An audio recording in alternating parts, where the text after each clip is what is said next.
Une nouvelle vidéo qui va être un peu plus courte que les précédentes sur un sujet que je rencontre souvent depuis le confinement, puisque je continue à faire des séances en visio et j'ai pas mal de clients qui justement me demandent de les aider à mieux vivre le confinement, à mieux se sentir pendant cette période un peu particulière. Donc je vais vous livrer quelque chose que j'utilise pas mal en séance et que je demande de faire à mes clients.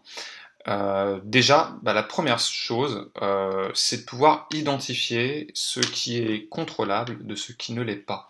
Parce que quand on se fait du souci pour quelque chose, il y a des choses sur lesquelles on peut agir, et il y a des éléments sur lesquels on ne peut pas. Donc ça, j'en ai déjà un peu parlé sur les précédentes vidéos. Là, on va un peu le pousser, de façon à ce que ce soit le plus clair possible et que vous puissiez simplement identifier ce qui est contrôlable, ce qui l'est pas. Effectivement, il y a des choses qui vont dépendre directement de nous, d'accord, donc qui sont propres à notre personne, et puis il y en a d'autres des éléments qui vont pas dépendre de nous, qui vont dépendre de l'environnement, de facteurs externes. Maintenant, il y a des choses qui ne dépendent pas de nous et sur lesquelles on a un impact indirect, tout du moins. Parfois on a un impact direct, on peut le modifier et parfois non. Donc, on va faire beaucoup plus simple que ça. On va tout simplement se dire que on peut, pour identifier ces éléments-là, faire un tableau très simple. Donc on va prendre par exemple deux colonnes, prenez une feuille par exemple, et sur la colonne de gauche, on va mettre je peux contrôler. Voilà. Et sur la colonne de droite, on va mettre je ne peux pas contrôler. Donc on va avoir vraiment deux colonnes, on va avoir scindé ce qu'on peut contrôler et ce qu'on ne peut pas contrôler d'un autre côté. Sur le je peux contrôler et je ne peux pas contrôler, on va en fait diviser à nouveau en deux chacune des colonnes. Et par exemple à gauche, on va mettre interne et à droite, on va mettre interne. Donc interne, externe, interne, externe. Voilà. Et en fait, ça va être les paramètres. Alors, paramètre interne, c'est qu'est-ce qui m'est propre.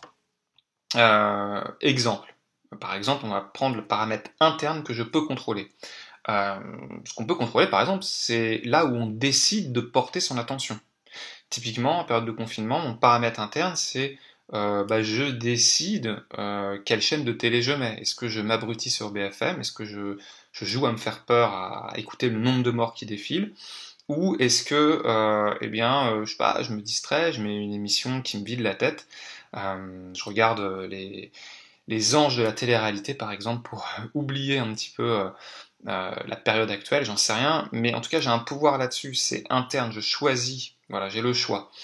En élément qu'on peut contrôler qui est externe, par exemple, il y a les activités qu'on va faire avec nos enfants. Typiquement les enfants, c'est externe, ça ne nous appartient pas, même si on est proche d'eux. Paramètre externe, je choisis de leur dire, par exemple, de ne pas sortir. Je choisis de leur dire, on va faire un jeu de société. Donc là-dessus, j'ai un pouvoir de contrôle. Je peux contrôler des paramètres internes ou je peux aussi contrôler des paramètres externes, même si c'est en général plus simple de contrôler des paramètres internes. Sur ce que je ne peux pas contrôler, pareil, on a ces deux sections, hein, interne, externe. En interne, qu'est-ce que je ne peux pas contrôler? Je ne peux pas contrôler mon émotion, je ne peux pas contrôler mon ressenti instantané. Alors là, je sais qu'il y a peut-être des personnes qui vont tomber des nues, qui vont dire mais comment ça? On ne peut pas contrôler ses émotions, on ne peut pas gérer ses émotions, et pourtant j'entends tout le monde qui dit gérer vos émotions avec telle ou telle technique. Alors non, une émotion ça ne se gère pas, ça s'apprivoise, ça s'utilise. Moi j'aime bien parler d'utilisation des émotions.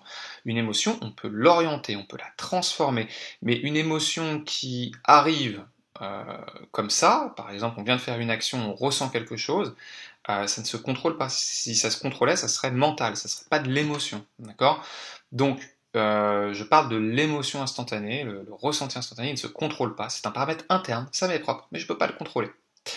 Paramètre externe que je ne peux pas contrôler, par exemple, la date de fin de confinement. Là, on nous dit le 11 mai, peut-être que ce sera une autre date au final, on n'en sait rien. J'ai pas de contrôle dessus. Alors, donc on a ces deux colonnes, paramètres que je peux contrôler interne, externe, paramètres que je ne peux pas contrôler interne, externe, donc ça nous fait à chaque fois 4 colonnes, 2 sections en tout. Et du coup, ce qu'on va s'amuser à faire, une fois qu'on fait cette liste-là, on va se rendre compte qu'en fait, il y a des choses sur lesquelles on a un pouvoir. Déjà, c'est une très bonne nouvelle, parce que souvent, quand on n'est pas bien, quand on vit mal une situation, on a l'impression qu'en fait, ça s'abat sur nous, et que, en fait, on ne peut rien y faire. Mais si, beaucoup de situations, on a un pouvoir. Et on va s'amuser à regarder sur les paramètres qu'on ne peut pas contrôler. On va voir sur lesquels on a un pouvoir indirect. Parce que je peux tout à fait ne pas contrôler quelque chose, ne pas maîtriser, mais je peux avoir un pouvoir indirect. Je peux influencer le destin, je peux impacter ce qui est en cours. Voilà. Donc on va regarder, par exemple, je parlais des émotions tout à l'heure en interne. Ok, je ne peux pas contrôler l'émotion instantanée. Par contre, j'ai quand même un pouvoir indirect dessus.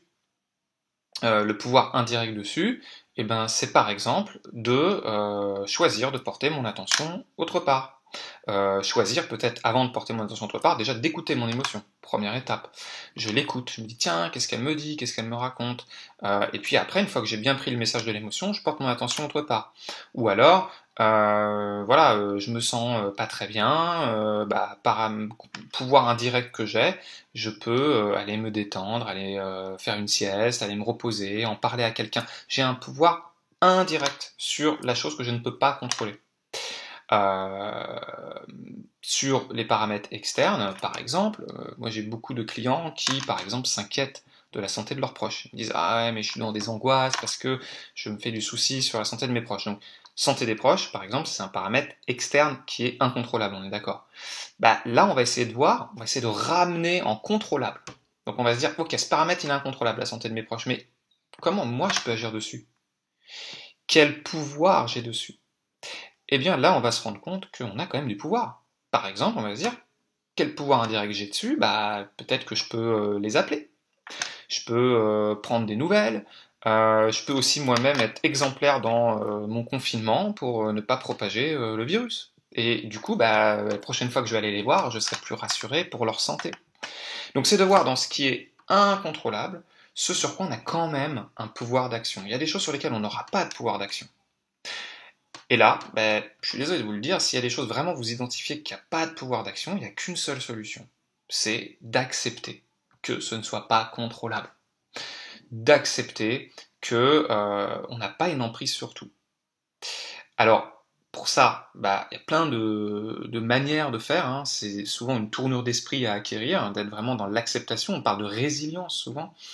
Une technique peut-être assez simple, c'est peut-être de se rappeler que dans sa vie, il y a plein de choses qu'on ne contrôle pas. Et des choses, mais ultra importantes, par exemple, qui vont nous marquer toute notre vie et qu'on n'a pas contrôlé. Est-ce qu'on a contrôlé notre tête? Bon. Est-ce qu'on a contrôlé voilà, notre physique? On ne contrôle pas totalement. Est-ce qu'on a contrôlé la famille dans laquelle on est atterri? Et pourtant, on fait avec. Je sais pas, est-ce qu'on a contrôlé les personnes les plus importantes de notre vie qu'on a rencontrées? Non, vous avez, j'espère, un meilleur ami, une meilleure amie, des proches avec qui vous entendez, et c'est peut-être le hasard qui a fait la rencontre, si on croit au hasard. Mais il y a plein de choses qu'on ne contrôle pas. On attend un enfant, c'est un garçon ou une fille, et pourtant ça va changer plein de choses. On n'achètera pas les mêmes objets, ou on n'aura pas forcément la même relation, et pourtant c'est quelque chose peut-être de très important pour certaines personnes, et pourtant on ne le contrôle pas, et on fait avec. Donc, bonne nouvelle, quand ce n'est pas contrôlable, c'est pas la fin du monde. Quand c'est pas contrôlable, c'est bien aussi. Peut-être la piste là-dessus, c'est aussi, une fois qu'on s'est rappelé qu'il y a plein de choses qu'on ne contrôle pas et qui se sont bien passées, c'est peut-être aussi d'essayer d'être dans une certaine joie, de ne pas contrôler certaines choses. Et de se dire, en fait, ça peut être bien, ça peut même être intéressant. Et là, c'est de se souvenir de moments où on n'a pas contrôlé et c'était génial. Donc je vous laisse être créatif, me dire quelle situation vous pensez particulièrement, et puis comme ça on pourra échanger et en parler. Voilà, j'espère que ça vous a aidé. Laissez-moi des commentaires, et puis je vous dis à très vite. Au revoir.